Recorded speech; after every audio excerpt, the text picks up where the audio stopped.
নমস্কার বন্ধুরা, আমি Lima. Welcome to my channel Lima's at home cooking. কেমন আছেন আপনারা? আশা করি সবাই ভালো আছেন, সুস্থ আছেন। আজ আমি আপনাদের জন্য এনেছি একদম সুস্বাদু, নরম, তুলতুলে, বিনা রং দিয়েও রঙিন এই দারুণ দেখতে পাটিসাপটার রেসিপি। কড়াইতে লেগেও যাবে না, চালের গুঁড়ো দিয়ে হবে ভীষণই মজার এই পাটিসাপটাগুলো। তাহলে চলুন রেসিপিটা চটপট দেখে নিই। পাটিসাপটা বানাতে আমি প্রথমে নিয়েছি ১ বাটি চালের গুঁড়ো আর তার সাথে নিয়েছি ১ বাটি ময়দা। যতটা চালের গুঁড়ো নিতে হবে ততটাই ময়দা নিতে হবে। এটা হচ্ছে মাপ, এটা মনে রাখবেন।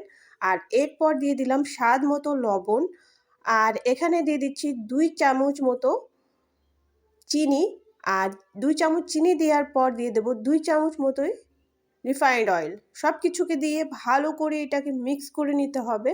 ভালো করে মিক্স করে নেওয়ার পর এখানে অল্প অল্প করে জল দিয়ে সুন্দর করে একটা ব্যাটার তৈরি করতে হবে। ব্যাটারটা না একদম পাতলা জলের মতো হবে, না খুব গাঢ় হবে। তো আমি ব্যাটার কিভাবে তৈরি করছি আপনারা দেখতে থাকুন, বুঝতে পারবেন। আমি ব্যাটারের থিকনেসটা লাস্টে দেখিয়ে দেব।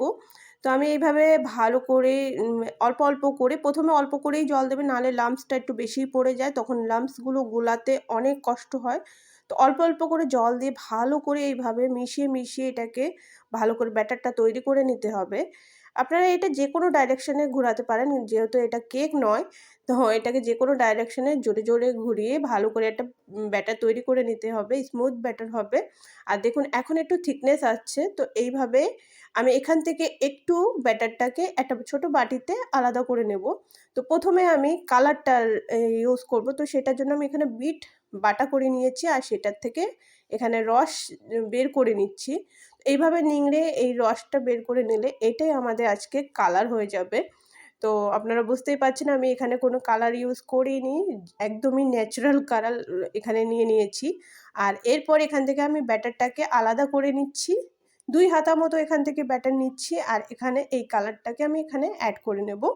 তো ২ থেকে ৩ হাতা মতো নিয়ে নিয়েছি, যেটুকু লাগবে আরকি। আর এরপর এই কালারটা এখানে মিক্স করে নিয়ে এটাকে ভালো করে মিশিয়ে নিতে হবে। তো এটা কালারের সাথে ভালো করে মিশিয়ে নিলে দেখুন এটার কালার একদম সরি, এটা লালও না, সুন্দর একটা কালার এসছে। এটা কী কালার আমাকে কমেন্টে জানাবেন। তো এখন এটাকে ভালো করে মিক্স করে নিয়ে এখন এটাকে এক সাইডে রেখে আমি এটাকে একটা ছোট প্যাকেটে ট্রান্সফার করব। তো তার জন্য আমি কি করেছি, একটা গ্লাস নিয়েছি আর এখানে বাড়িতে একটা নরমাল এরকম একটা প্লাস্টিক মতো, যেখানে মানে দোকান থেকে কিছু নিয়ে আসলে এরকম ধরনের প্লাস্টিক দিয়ে দেয় অনেক সময়। তো সেই প্লাস্টিকটা আমি এখানে ইউজ করে নিচ্ছি। তো বাইরে থেকে কিছু নেওয়ারই দরকার নেই। তো এখানে আমি এই ব্যাটারটাকে এখানে ট্রান্সফার করে নিলাম আর এটাকে তুলে এখানে উপরে গিঁটি দিয়ে দেবো। আর নিচে থেকে মুখটা কেটে দিলে এটা একদম অ্যাজ এ কর্ন ইউজ করতে পারবো। তো ব্যাস এটা রেডি।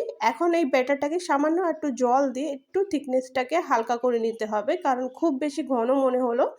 তো এটাকে দেখুন আমি এতটা থিকনেস রেখেছি, দেখলে নিশ্চয়ই বুঝতে পারছেন। আপনারা একবার ট্রাই করলেই বুঝতে পারবেন, একবার যখন বানাবেন।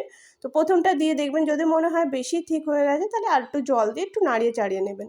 তো এরপর আমি চলে এসেছি সন্দেশ নিয়ে। এখানে আমি সন্দেশের ভিতর কিছুটা কিশমিশ দিয়েছি আর ১/২ চামচ মতো এলাচের গুঁড়ো নিয়েছি। এলাচটাকে আমি একটু কুটে নিয়েছিলাম, খোসাগুলো ফেলে দিয়ে এখানে দিয়ে মিক্স করে নিচ্ছি। জালটাকে একদম লো করে ২ থেকে ২.৫ মিনিট মতো এটাকে আস্তে আস্তে এভাবে ভালো করে মিশিয়ে নিচ্ছি। আর এটা করলে সন্দেশটা বেশ নরমও হয়ে যাবে, ভালো করে মাখা মাখা হবে। আর কিশমিশ আর যে এলাচের গুঁড়োটা দিয়েছি তার গন্ধ সুন্দর করে ভালো করে এর সাথে মিশে যাবে আর খেতে ভীষণই সুস্বাদু হয়ে যাবে।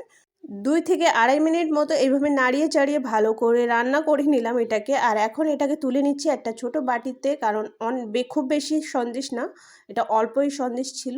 সন্দেশটা কিন্তু বাড়িতে বানিয়ে নিলেও ভীষণই সুস্বাদু হয় রেসিপিটা, তবে আমাদের বাজারের থেকে কিনে আনা হয়েছিল। তো এরপর দেখুন এরকম টেস্টি আর দেখতে ভীষণই সুস্বাদু পিঠাগুলো আমরা এখন রেডি করব। তো ১ম পিঠাটা আমি তুলে নিলাম। আর দেখুন আমি এটা কিভাবে করছি।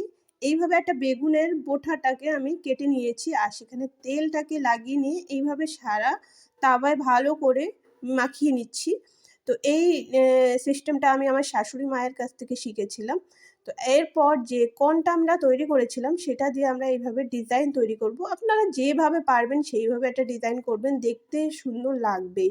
কারণ কালারের সাথে হোয়াইটের সাথে এই কালার কম্বিনেশন ভীষণই ভালো যায়। কালারিং ব্যাটারটা দেওয়ার পর 30 সেকেন্ড মতো অপেক্ষা করতে হবে। একটু শুকিয়ে আসলে এরপর যে সাদা ব্যাটারটা আমরা পাটিসাপটার ব্যাটার তৈরি করেছিলাম সেটাকে এর উপরে দিয়ে ভালো করে ছড়িয়ে দিতে হবে যতটা পারবেন। আর সুন্দর করে যে সাইজের করবেন সেই সাইজের আপনারা বানিয়ে নেবেন। আর এখানে আমি ব্যাটারটাকে দিয়ে এটাকে ভালো করে মেলে দিচ্ছি। আমার হাতাটা একটু ছোট তো বারবার নিতে হচ্ছে ব্যাটার। আপনারা একটু বড় হাতা নিলে একবারে দিলেই হয়ে যাবে। তো এটাকে একদম আমি ভালো করে চারিদিকে মেলে দিলাম। আর এখন এটাকেও 30 সেকেন্ড মতো একটু অপেক্ষা করতে হবে। উপর থেকে ভালো করে ড্রাই হয়ে আসলে এর উপরে আমি দিয়ে দেবো এই সন্দেশটাকে। সন্দেশটাকে এক সাইডে দিয়ে এইভাবে লম্বা করে দিতে হবে। আর এরপর আস্তে, আস্তে খুন্তি দিয়ে সাইড দিয়ে এইভাবে তুলে দিতে হবে। তো খুব হুড়োতাড়া করতে যাবে না, কারণ যেকোনো জিনিস একটু ধীরে সুস্থিতে করলে জিনিসটা খুব সুন্দর হয় আর খুবই ভালোভাবে হয়ে যায়। তো হুড়োতাড়া করতে যাবেন না। কড়াই আপনার যেকোনো পাত্রে বানাবেন, এইভাবে বানালে কিন্তু এটা লেগে যাবে না। যেহেতু আমরা ব্যাটারের সাথে তেল ইউজ করেছিলাম, এইজন্য এটা ভীষণই নরম তুলতুলে হবে আর খেতে ভীষণই সুস্বাদু হয়। আর দেখুন এটা কতই ইজিভাবে উঠে যাচ্ছে। খুব বেশি কিন্তু না তো লাগছে না কিছু। এটা ১ম এর থেকে ২য় টা দিয়েছি আমি। ১ম টা আমি দেখিয়ে দিয়েছিলাম, সেটা আমি ব্যাটারটা দিতে দেখাতে পারিনি। তো এটা আমি ২য় টাই দেখাচ্ছি আপনাদেরকে। তো এইভাবেই সবগুলোই উঠে যাবে, একদমই লেগে যায় না। আপনারা নন স্টিকে করেন বা প্লেন তাওয়াতে করলেও, এটা আমার নন স্টিক ছিল তবে এখন প্লেন তাওয়াই হয়ে গেছে। এটা অনেকটাই খারাপ হয়ে গেছে। আপনারা দেখলে এর অবস্থা দেখলে নিশ্চয়ই বুঝতে পারছেন। তো এরপর আমি সেকেন্ড রাউন্ডেও সেই একইভাবে বেগুনের বোঁটায় তেলটা দিয়ে এখানে মেখে নিলাম। আর এরপর এই রঙিন ব্যাটারটাকে দিয়ে একটা ডিজাইন তৈরি করে নিচ্ছি। আর এই ডিজাইনের পরেই আমি সেই সাদা ব্যাটারটাকে দিয়ে দেবো। তো ডিজাইনটা করার পরে 30 সেকেন্ড অপেক্ষা করতে হবে। একটু শুকিয়ে আসলে তারপরেই দেবেন, নাহলে কিন্তু এই সাদা ব্যাটারের সাথে আপনার এই ব্যাটারটা ভালো করে মিক্স হয়ে যাবে আর ডিজাইনটা কিন্তু ফুটে উঠবে না, অন্যরকম একটা কালার হয়ে যাবে।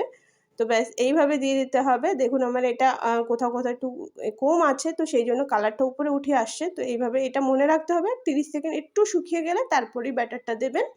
আর এটাও একটু ড্রাই হয়ে গেলে তারপর এই সন্দেশটাকে একটু লম্বা করে এর সাইডে রেখে আস্তে, আস্তে আমরা এটাকে পাল্টে দেবো। খুব হুড়োতাড়া করার দরকার নেই।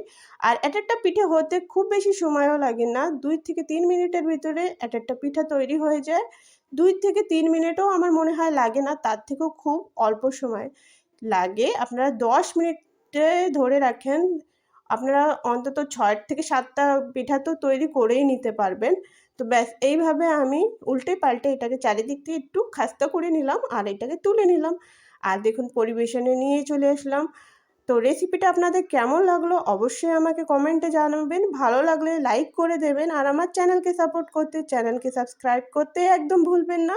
এখন আমি একটা পিঠা আপনাদেরকে ভেঙে দেখিয়ে দিচ্ছি। দেখুন কতটা নরম, ভাঙা দেখলে নিশ্চয়ই বুঝতে পারছেন একদম নরম তুলতুলে আর ভিতরে সন্দেশ ভরা। খেতে ভীষণই মজা, অবশ্যই ট্রাই করবেন। ধন্যবাদ।